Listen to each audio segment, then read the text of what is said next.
Good afternoon everyone, welcome to UR academy. दोस्तों, हमारा chapter चल रहा था, चैप्टर का नाम है कैलेंडर। कैलेंडर नाम का हमारा चैप्टर चल रहा था।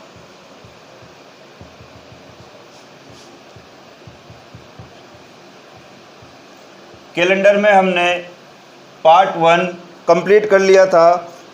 दोस्तों, पार्ट 1 में हमने देखा था कि लीप वर्ष और विषम दिन के बारे में, कि लीप वर्ष और विषम दिन जो है क्या क्या इफेक्ट डालते हैं, लीप वर्ष कैसे बनता है, लीप वर्ष में क्या डिफरेंस होता है एक साधारण वर्ष से, लीप वर्ष किसे कहते हैं, लीप वर्ष की पहचान कैसे करेंगे। फिर उसके बाद में हमने देखा था विषम दिन क्या होते हैं, विषम दिनों की संख्या निकालना कि 100 वर्षों में कितने विषम दिन होंगे, 400 वर्षों में कितने विषम दिन होंगे। आज हम आगे बढ़ते हैं calendar part 3, sorry type 3। Type first हम पढ़ चुके हैं, टाइप सेकंड पढ़ चुके हैं। अब टाइप 3 में आप लोग जो है हेडिंग डालिए, जब वर्ष का प्रथम दिन देकर, जब वर्ष का प्रथम दिन देकर अंतिम दिन पूछा जाए। जब वर्ष का प्रथम दिन देकर अंतिम दिन पूछा जाए। दोस्तों, किसी भी वर्ष का प्रथम दिन जो है, किसी भी वर्ष का प्रथम दिन 1 जनवरी होता है और अंतिम दिन जो है वो 31 दिसंबर होता है। मान लीजिए अगर आपसे सवाल किया जाए कि यदि 1 जनवरी 2013 को मंगलवार है तो 31 दिसंबर 2013 को कौन सा वार होगा, या फिर 31 दिसंबर दे दे और 1 जनवरी पूछ ले, या तो 1 जनवरी देकर 31 दिसंबर पूछे या 31 दिसंबर देकर 1 जनवरी पूछ ले, तो इसके फिक्स कंसेप्ट है, कुछ नियम है, वो आपको याद रखना है। इसका नियम यह कहता है कि साधारण वर्ष जिस वार को शुरू होता है उसी वार को खत्म होता है। ध्यान रखिएगा, साधारण वर्ष जिस वार को शुरू होता है उसी वार को खत्म होता है। साधारण वर्ष जिस वार को शुरू होता है उसी वार को खत्म होता है। नंबर 2, लीप वर्ष जिस वार को शुरू होता है उसके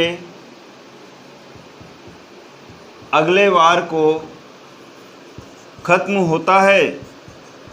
लीप वर्ष जिस वार को शुरू होता है उसके जस्ट अगले वाले वार को ख़त्म होगा।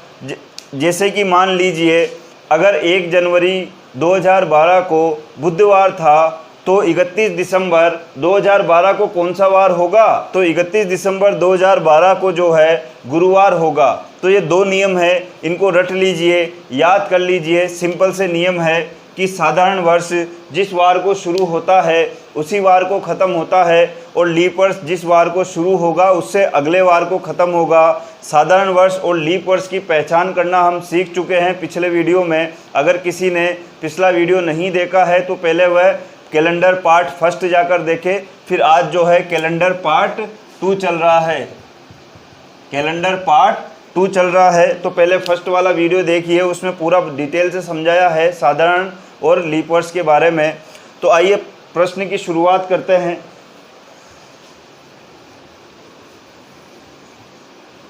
प्रश्न की अगर शुरुआत करें तो एक सिंपल सा प्रश्न है, यदि 1 जनवरी 2007 को सोमवार है तो 31 दिसंबर 2007 को कौन सा वार होगा। तो दोस्तों, मैंने आपसे बोला था कि साधारण वर्ष जिस वार को शुरू होता है उसी वार को क्या होता है, ख़त्म होता है। तो 1 जनवरी 2007 क्या है, साधारण वर्ष है, क्योंकि जब 07 में आप 4 का भाग देंगे तो पूरा नहीं जाएगा। इसलिए क्या होगा, 1 जनवरी को अगर सोमवार है तो 31 दिसंबर को भी कौन सा वार होगा, सोमवार होगा। प्रश्न number second, question number second, यदि 31 दिसंबर 2012, यदि 31 दिसंबर, चलिए ऐसा करिए 2012 की जगह अभी थोड़े छोटे प्रश्न से शुरुआत करते हैं। यदि 1 जनवरी 2008, 1 जनवरी 2008 को रविवार है, रवि है, तो 31 दिसंबर 2008 को कौन सा वार होगा। अब पहले आप लोग वर्ष की पहचान करिए। 2008 है, क्या 08 में 4 का भाग जाएगा, बिल्कुल पूरा पूरा जाएगा, 4 दूनी 8। तो ये कौन सा वार हो गया, कौन सा वर्ष हो गया दोस्तों, ये आपका लीप वर्ष हो गया। तो लीप वर्ष जिस वार को शुरू होता है उसके अगले वार को ख़त्म होता है। अब ये रविवार को शुरू हो रहा है तो ख़त्म कब होगा, यह ख़त्म होगा सोमवार को। तो 31 दिसंबर 2008 को कौन सा वार हो जाएगा, सोमवार हो जाएगा। चलिए एक और प्रश्न लेते हैं। यदि 31 दिसंबर 2012 को मंगलवार है तो 1 जनवरी 2012 को कौन सा वार होगा। अब इस बार इसने क्या किया है, इस बार इसने 31 दिसंबर देकर 1 जनवरी पूछ लिया है, तो एक दिन आगे जाने की बजाय हम एक दिन पीछे आ जाएंगे, क्योंकि इस बार क्या है, हमें उल्टा चलना है, दिसंबर से जनवरी पर आना है। पहले जनवरी से दिसंबर पर जाते थे, इस बार दिसंबर से जनवरी पर आना है। तो यदि 31 दिसंबर 2012 को मंगलवार है तो पहले तो ये देखिए 2012 क्या है, हमारा लीप वर्ष है। अगर 2012 लीप वर्ष है तो एक दिन बाद में ख़त्म हुआ होगा, तो शुरू भी क्या है, एक दिन पहले होगा। 31 दिसंबर 2012 को यदि मंगलवार है तो 1 जनवरी 2012 को कौन सा वार होगा, सोमवार होगा। एक दिन आगे जाते थे, इस बार क्या किया, एक दिन पीछे आना है।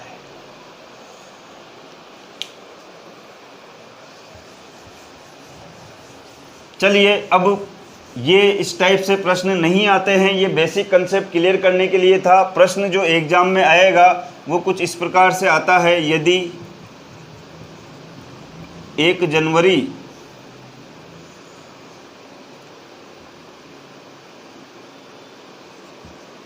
2011 को रविवार है तो 31 दिसंबर 2013 को कौन सा वार होगा। 3-4 साल का डिफरेंस देगा आपको, सिंपल सा नहीं देगा एक ही वर्ष वाला, बीच में 2 या 3 वर्ष का डिफरेंस आएगा। बट कंसेप्ट वही है, हमें चलना वैसे ही है कि 1 जनवरी 2011, मैं डायरेक्ट 11 लिख रहा हूँ, 1 जनवरी 2011 को कौन सा वार है, रवि है। तो बताइए 31 दिसंबर 2011 को कौन सा वार होगा, साधारण वर्ष है, जिस वार को शुरू हो रहा है उसी वार को ख़त्म होगा, तो रविवार होगा। अब 2011 के बाद में 2012 शुरू होगा, तो 1 जनवरी 2012 को कौन सा वार होगा, 2011 रविवार पे ख़त्म हुआ है, नया साल चालू होगा 2012, तो कौन सा दिन होगा, सोमवार। 31 दिसंबर 1 जनवरी 2012 को सोमवार है, तो 31 दिसंबर 2012 को कौन सा वार होगा। अब आपको ध्यान रखना है, बीच में लीप वर्ष आ रहा है, तो लीप वर्ष अगर 2012 सोमवार को शुरू हो रहा है तो ख़त्म कब होगा, मंगलवार पे ख़त्म होगा, एक दिन बाद। क्योंकि नियम है, ध्यान रखना, लीप वर्ष एक दिन बाद ख़त्म होता है, सोमवार को शुरू हो रहा है तो ख़त्म कब होगा, मंगलवार को। अब हमारा 2013 स्टार्ट होगा 1 जनवरी से। 1 जनवरी 2013 को इधर मंगलवार पे ये हुआ, तो नया वर्ष कब चालू होगा, बुधवार को, बुधवार। तो 31 दिसंबर 2013 को कौन सा वार होगा। अब ये साधारण वर्ष है, तो साधारण वर्ष है, 2013 को शुरू हो रहा है, 2013 साधारण वर्ष है, बुधवार को शुरू हो रहा है, तो ख़त्म भी कब होगा, बुधवार पे ख़त्म होगा। तो इसका आंसर क्या आएगा, बुधवार। ये कंसेप्ट तब लागू होता है जब वह डेट टू डेट चलता है। ध्यान रखना, डेट टू डेट चल रहा है, 1 जनवरी से 31 दिसंबर चल रहा है। भले ही उसने 2-3 साल का बीच में गैप लिया है, लेकिन चल क्या रहा है, 1 जनवरी से 31 दिसंबर या 1 जनवरी से 1 जनवरी 2013 तक पूछे।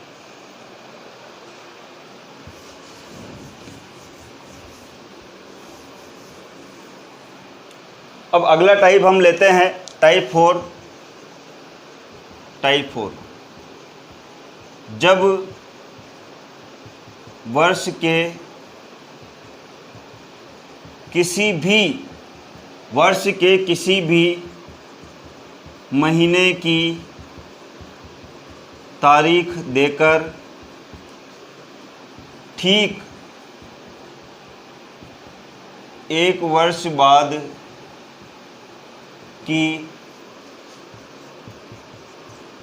तारीख का वार पूछा जाए। वर्ष के किसी भी महीने की तारीख देकर किसी भी महीने की तारीख ले लेगा। पहले तो 1 जनवरी या 31 दिसंबर लेता था, अब ये कुछ भी ले सकता है, जैसे 25 जुलाई भी ले सकता है, 20 जून ले लेवे, 15 फरवरी ले सकता है। कोई सी भी तारीख लेकर ठीक 1 वर्ष बाद की तारीख का वार पूछेगा। तो इसका जो कंसेप्ट है, थोड़ा सा कंसेप्ट चेंज है दोस्तों, ध्यान रखना। इसका कंसेप्ट ये कहता है कि सामान्यतः 1 दिन आगे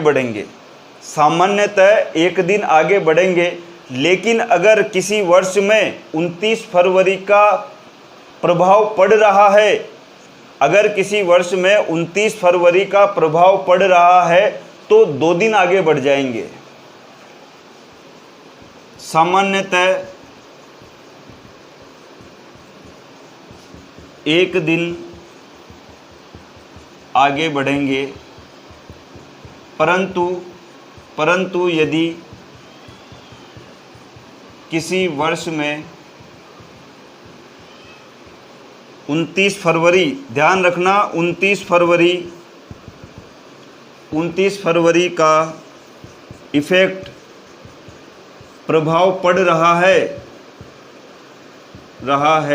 तो 2 दिन आगे बढ़ेंगे। ध्यान रखना, सामान्यतः 1 दिन तो आगे बढ़ना ही बढ़ना है, परंतु अगर 29 फरवरी का फर्क पड़ रहा है किसी वर्ष के अंदर, तो क्या होगा, 2 दिन आगे बढ़ेंगे। आप इसको नोट डाउन कर लीजिए।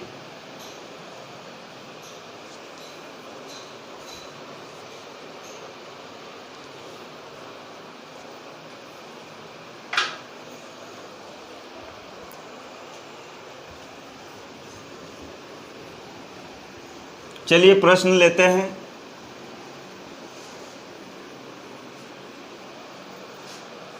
इसने आपको प्रश्न दिया, यदि एग्जाम में इसी प्रकार के प्रश्न आते हैं, यदि 25 जुलाई 2006 को, मैं हर बार रविवार ही लेता हूँ, इस बार शनिवार लेते हैं। यदि 25 जुलाई 2006 को शनिवार है, तो 25 जुलाई 2007 को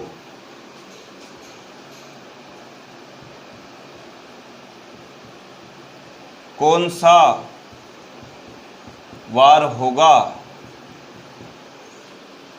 आपने देखा, कोई से भी महीने की तारीख ले ली गई है। जुलाई का क्या किया, 25 तारीख ले ली। यदि 25 जुलाई 2006 को शनिवार है, ठीक 1 वर्ष बाद 25 जुलाई 2007 को कौन सा वार होगा। तो हमें 25 जुलाई 2006 से चलना है 25 जुलाई 2007।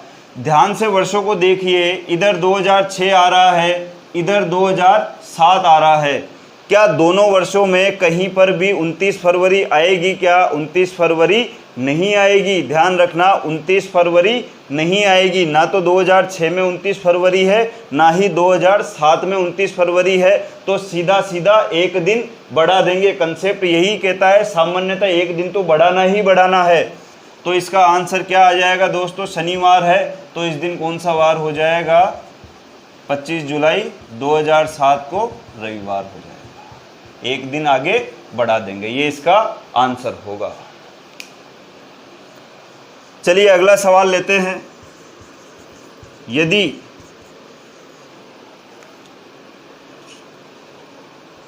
20 मार्च 2007 को बुधवार है तो 20 मार्च 2008 को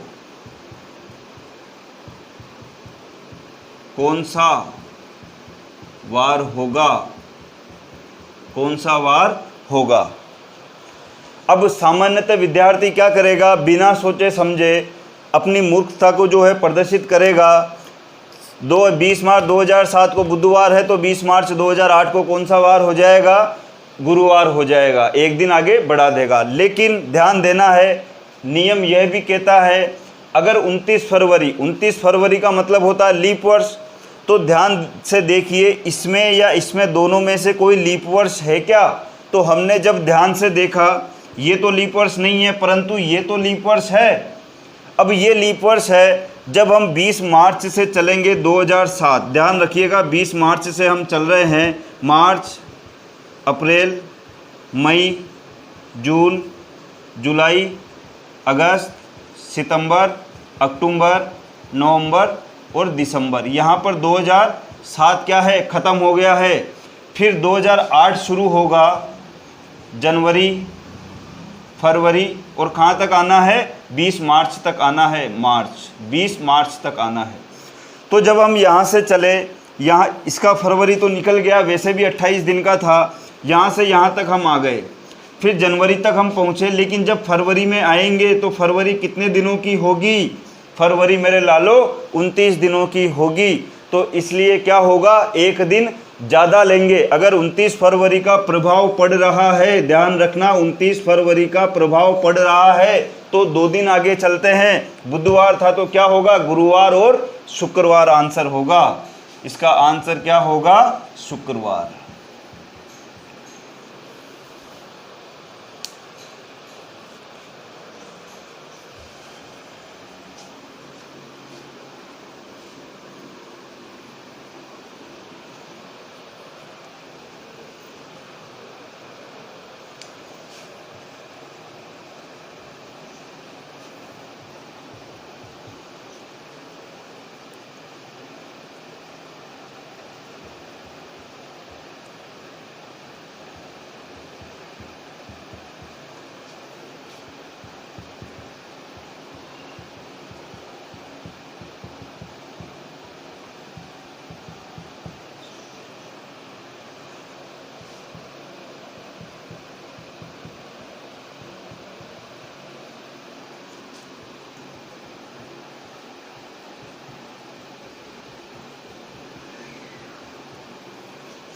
अगला प्रश्न, यदि 22 जनवरी 2016 को सोमवार है तो 22 जनवरी,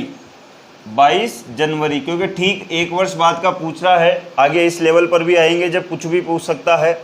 यदि 22 जनवरी 2016 को सोमवार है तो 22 जनवरी 2017 को कौन सा वार होगा?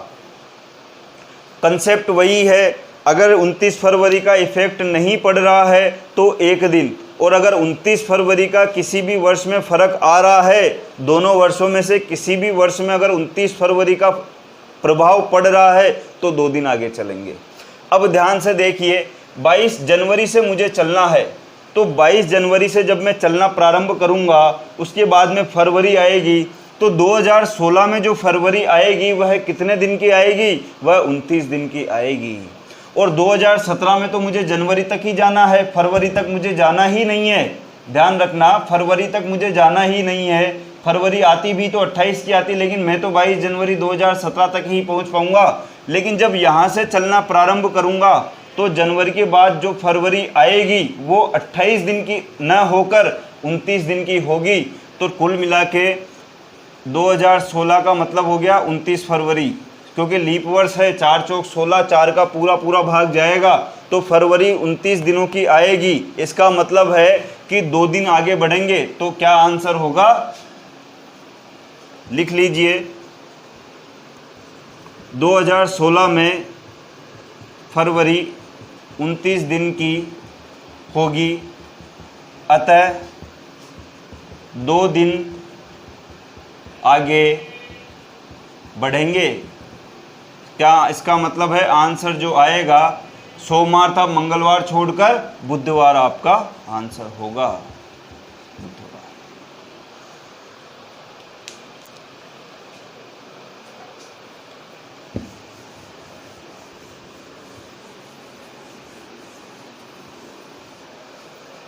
अब इसमें भी वह क्या करता है, इतनी आसानी से आपको पास नहीं होने देगा। इसमें भी वह 2-3 सालों का फ़र्क दे देगा या सवाल ऐसा देगा कि आप उलझ जाएंगे। चलिए अगला एक और छोटा सा सवाल लेते हैं, आपकी पूरी प्रैक्टिस करवा रहा हूँ, ध्यान रखना।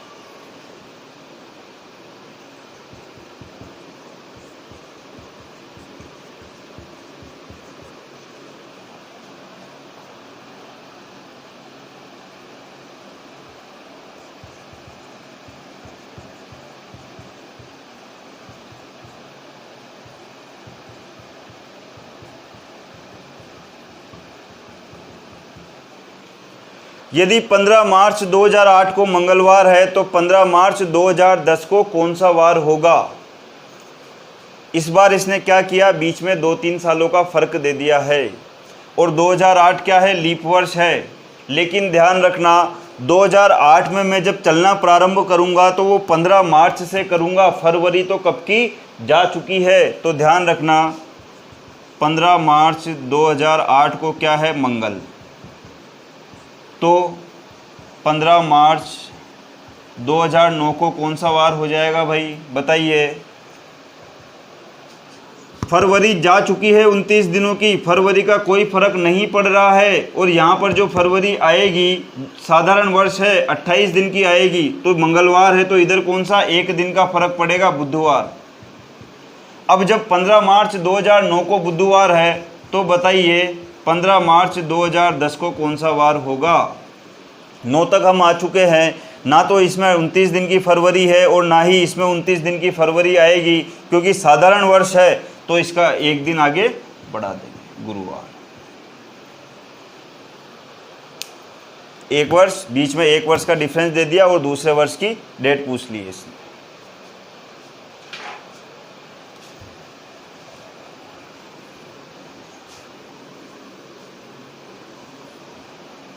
ध्यान रखिएगा, इस प्रकार से यह बीच में 2-3 सालों का डिफरेंस देके आपसे पूछ सकता है। अब नेक्स्ट जो टाइप है, टाइप 5, यह सबसे इम्पोर्टेंट टाइप है दोस्तों। इसी से ही एग्जाम में प्रश्न आता है कि किसी भी तारीख का वार ज्ञात करना। कोई सी भी तारीख दे सकता है, उसका वार आपसे पूछ लेगा। टाइप 5 जो है, किसी भी तारीख का वार ज्ञात करना।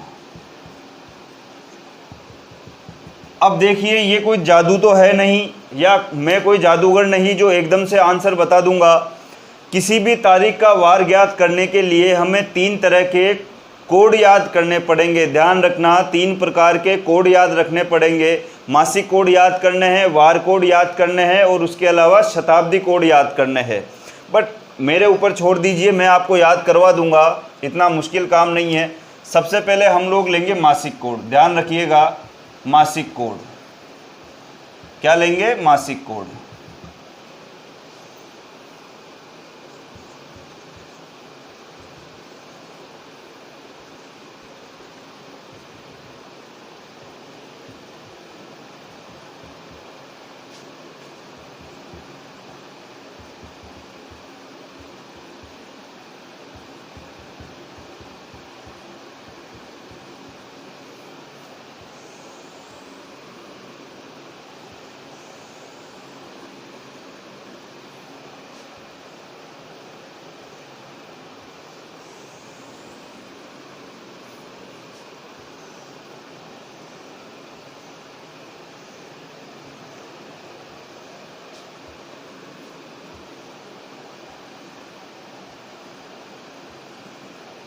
यह आपके मासिक कोड बनाने जा रहा हूँ।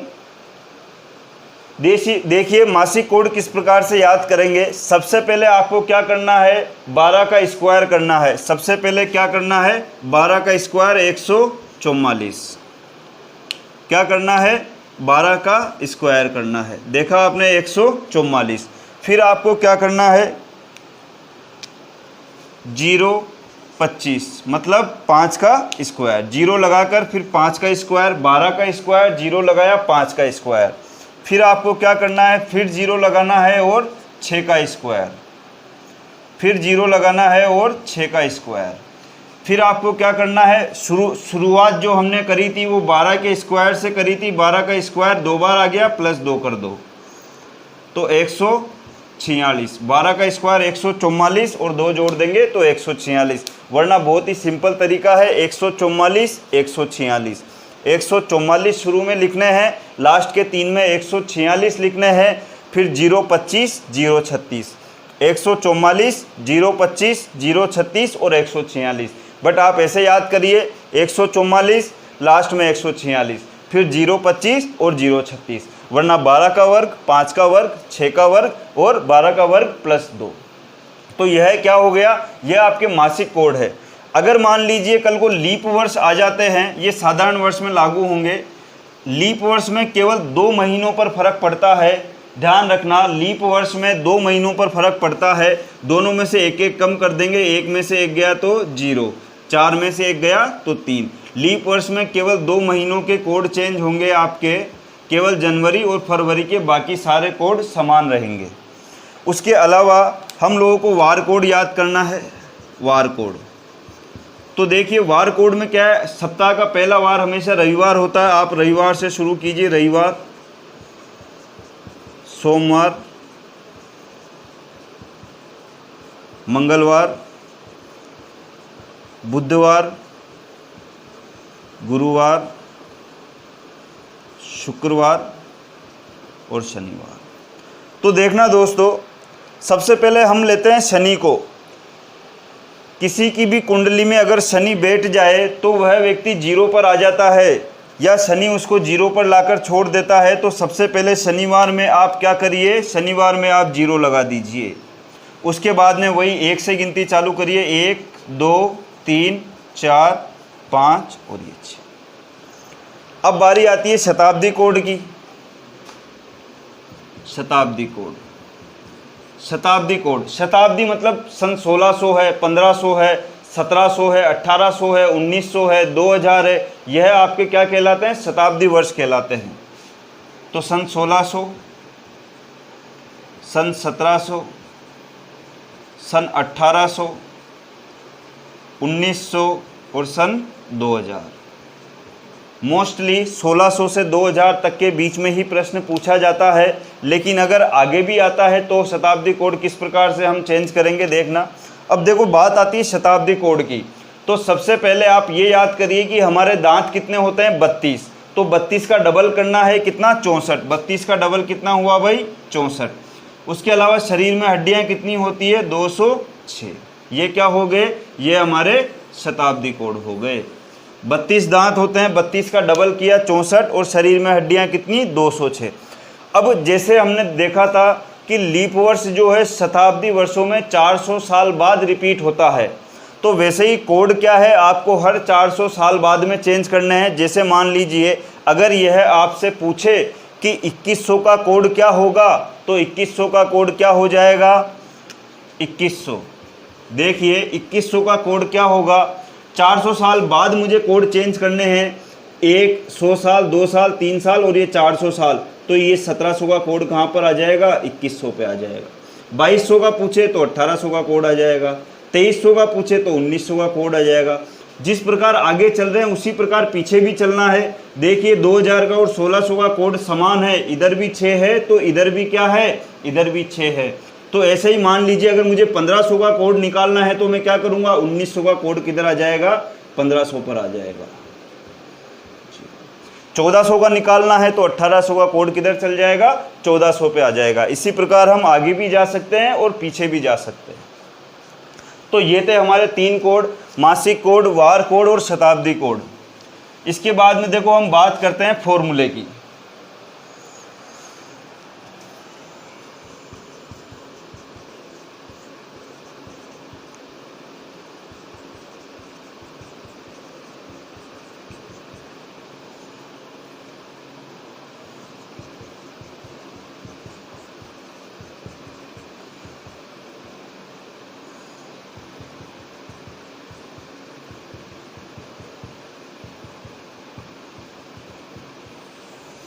बटा हुआ 7 बराबर जो लेना है, ध्यान रखना शेषफल लेना है। क्या लेना है? हमेशा जो भी शेषफल आएगा वह लेंगे।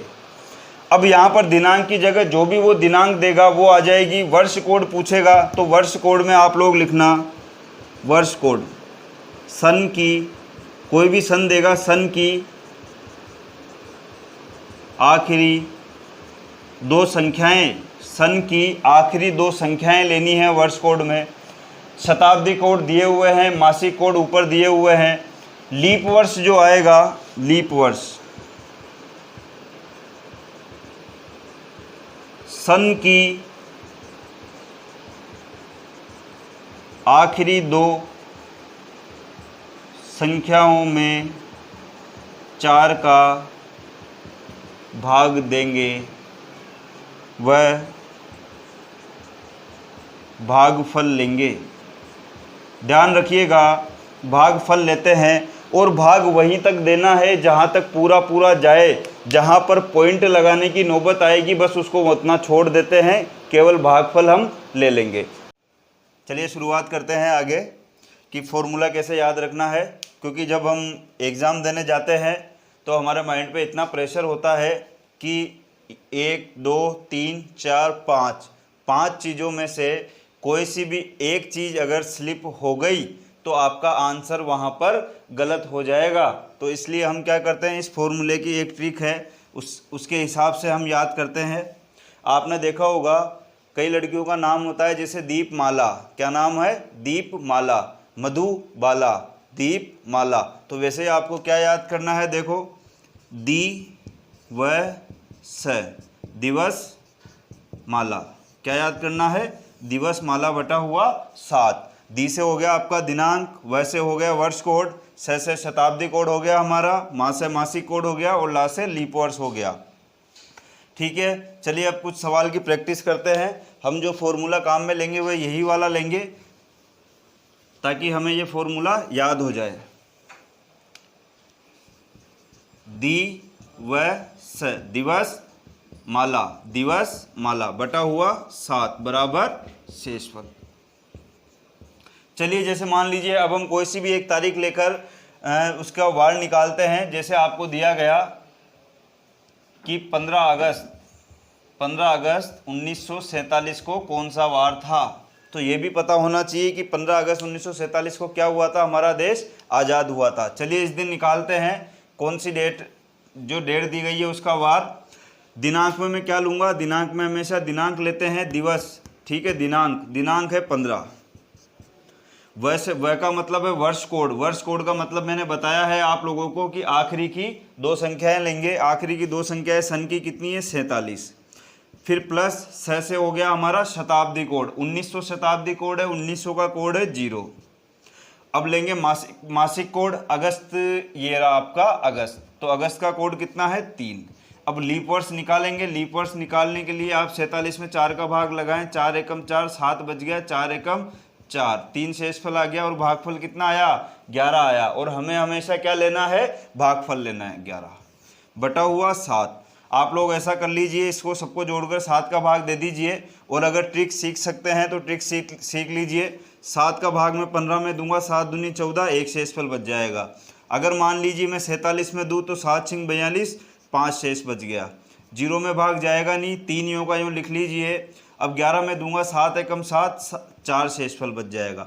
अब वापस मैं इनको जोड़ूंगा तो 4 और 3 कितने हुए, 7, वापस 7 से पूरे पूरे कट जाएंगे। अब इधर कितने हो गए, 5 और 1 6, तो शेषफल कितना आ जाएगा, 6। अब मुझे शेषफल को यहाँ पर देखना है।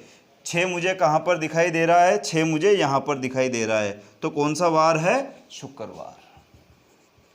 कौन सा वार आ जाएगा भाई, शुक्रवार हमारा आंसर आ जाएगा। दी के अंदर दिनांक लेनी है 15 अगस्त, वह के अंदर वर्ष कोड लेना है, आखिरी की 2 संख्याएं, स में शताब्दी कोड लेना है, 1900 शताब्दी है, माह में मासिक कोड लेना है, अगस्त का मासिक कोड 3 है और लीप वर्ष में 4 का भाग देना है वर्ष की आखिरी 2 संख्याओं में और हमेशा भागफल लेना है। कई बार बच्चा एग्जाम में यहाँ गलती कर देता है, वह 11 की जगह 3 ले लेता है शेषफल, तो आप लोग ध्यान रखिएगा हमेशा भागफल लेना है।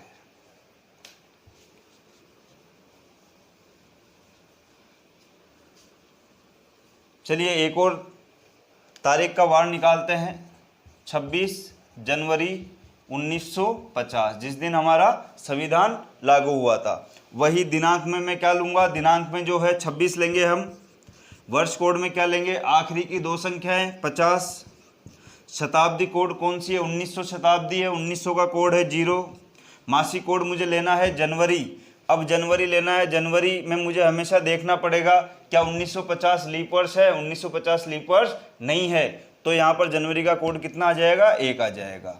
अब लीप वर्ष निकालना है तो 50 में 4 का भाग दे दीजिए, 4 एकम 4, 1 बच गया 10, 4 दूनी 8, 2 बच गया, इधर भागफल कितना है 12, तो ये मुझे यहाँ पर रखने हैं 12 बटा हुआ 7, 7 का भाग दूंगा 7 तिया 21, 5 शेषफल बच जाएगा, 7 7 49, 1 शेषफल बच जाएगा, 0 में जाएगा नहीं, 1 यूँ का यूँ उतारा, 12 में दूंगा तो 5 ये बच जाएगा। अब 5, 6 और 7 इन तीनों को जोड़कर जब वापस 7 का भाग दूंगा तो कुछ नहीं बचेगा, इसका मतलब मेरे पास शेषफल कितना बच गया, 5 बच गया। और जब इस 5 को मैं यहाँ पर आके देखूंगा तो मुझे गुरुवार पे 5 दिखाई दे रहा है, तो इस दिन क्या वार था, इस दिन गुरुवार था। जिस दिन हमारा संविधान लागू हुआ था उस दिन गुरुवार था। चलिए एक और सवाल लेते हैं।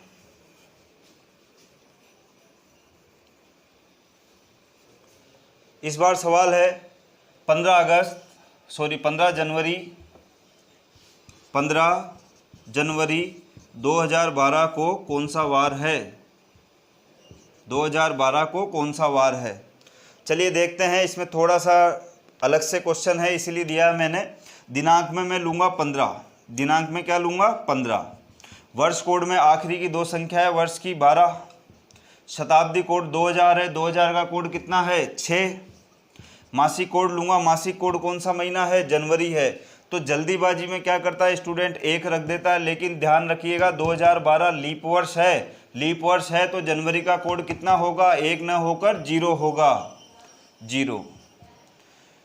अब मुझे क्या निकालना है, लीप वर्ष निकालना है। ये तो अपना मासिक कोड हो गया था जनवरी का 0, अब मुझे लीप वर्ष निकालना है तो मैं 12 में क्या करूँगा, 4 का भाग दूंगा, 4 तिया 12, पूरा पूरा चला गया तो भागफल कितना आया 3 बटा 7। वापस से काटूंगा, 7 दूनी 14, 1 शेषफल बच गया, 12 में दिया 5 बचा, 6 और 3 दोनों 9, 9 में 7 का भाग दूंगा तो 2 बच जाएगा, 5 और 2 क्या है, 5 और 2 वापस से 7 होके कट जाएंगे, कितना शेषफल बच गया, 1 शेषफल बच गया। अगर ये काटना समझ में नहीं आ रहा है तो आप सीधा सीधा इनको जोड़ लीजिएगा और कितने का भाग देना है, 7 का, 27, 27 3 30 और 6 36। आप ऐसा करना, डायरेक्ट भाग दे देना, 7 पंजे 35, कितना शेषफल बच गया, 1 शेषफल। अब इस 1 शेषफल को मैं यहाँ पर आकर देखूंगा तो ये मुझे कहाँ दिखाई दे रहा है, रविवार पे दिखाई दे रहा है। तो इस दिन कौन सा वार है, रविवार है। आपको क्या करना है, कोई सी भी डेट लेनी है, उसका वार निकालना है और फिर गूगल पर जाकर आपको सर्च करना है। जैसे आप गूगल पे सर्च करेंगे 15 जनवरी 2012 वार डे, तो आपका डे निकल के आ जाएगा। आपका क्वेश्चन जो है वो चेक हो जाएगा कि रविवार आपका सही आ रहा है या गलत आ रहा है। तो ये हमारे सवाल थे जिसमें हमने किसी भी तारीख का वार निकालना देखा है। अगले जो पार्ट आएगा कैलेंडर का, उसमें हम डबल डेट के क्वेश्चन सोल्व करेंगे कि 2 तारीखों के वार कैसे निकाले जाते हैं। फिर समान कैलेंडर ज्ञात करना सीखेंगे, महीने के समान कैलेंडर कौन सा होता है, वर्ष के समान कैलेंडर कौन सा होता है। फिर एक ही महीने की जब तारीख देता है कि आज 2 तारीख है, आज अगर सोमवार है तो इसी महीने की 25 तारीख को कौन सा वार होगा, वह भी हम निकालना सीखेंगे। इंतजार करिए कैलेंडर पार्ट 3 का। चैनल को सब्सक्राइब करिए और ज़्यादा से ज़्यादा शेयर करते रहिए।